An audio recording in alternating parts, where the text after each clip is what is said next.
specifically coming from a parent and my own personal experience as a parent. I'm the mother of a high school senior and an 8th grade son. And my fear is this type of curriculum will actually breed more racism and more divide in our country rather than unity. It's saddened me how I have witnessed my own children lose friendships because their friends make assumptions about them. They tell them they are privileged because they're white, or they are bad people because their dad is a police officer.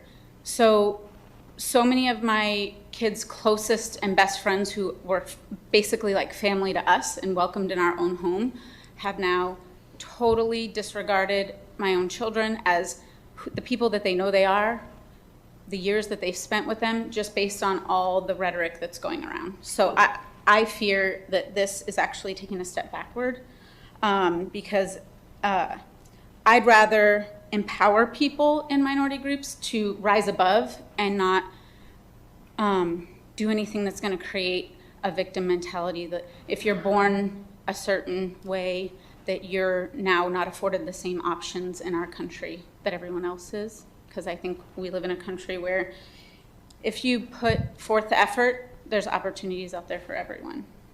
So that's just, as a parent, what I'm noticing, and it's very sad. All right.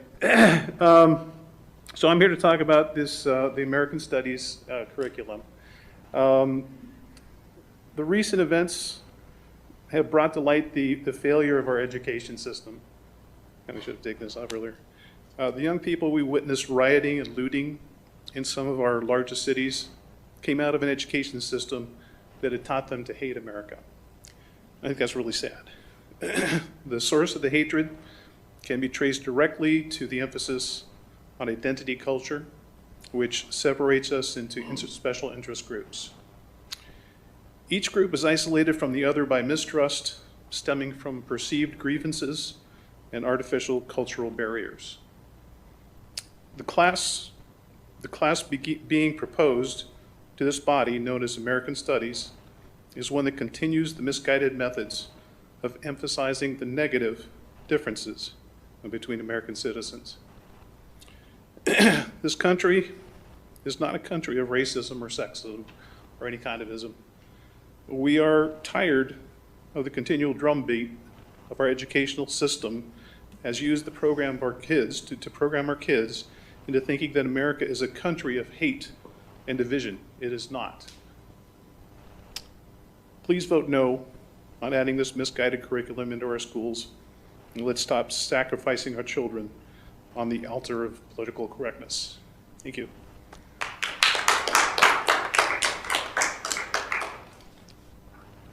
Linda Bussam.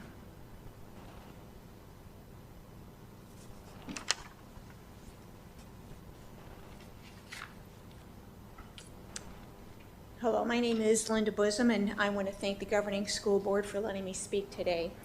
You know, I grew up on welfare in the Chicago's projects during the 1960s. I faced situations that children should have never even seen before. And yet I feel blessed. I've had these experiences because I've gained determination, wisdom, and grit by refusing to be defeated. This is a crucible called life, and it's the American dream to become everything you can be or not. In 1963, Dr. Martin Luther King said, "I have a dream that my 4 children will one day live in a nation where they will not be judged by the color of their skin, but by the content of their character." Boy, we come a long way from those precious words of wisdom. Before the governing school board today is a vote for a new curriculum that appears well-intentioned, appealing, even empathetic, but in actuality further divides us. When you peel back the layers of this onion, you will see that it promotes taking from one group in order to compensate a second group, to correct injustices caused by a third group who mistreated a fourth group by an earlier point in history. It's absurd. Not only does it not promote justice, it does the opposite. It promotes racism. And you cannot cure racism with more racism. This systemic racism and white privilege is ideology and politics.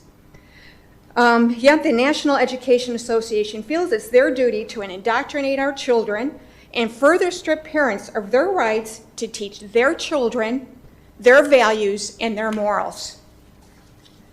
They want to teach a revisionist American history that teaches victimhood, entitlement, and the loathing for our country. We do not want or need this curriculum in our Peoria schools. We need to find ways that unite us. Focus on good character. Focus on shared values. Focus on being an upstanding individual who has big dreams and goals. If our goal is to truly heal relationships, then let's talk about loving your neighbor as you love yourself. Our common values like respect, honesty, and trustworthiness. That's what unites people. I pray that the Peoria Governing School Board uses great wisdom and votes no on this new curriculum.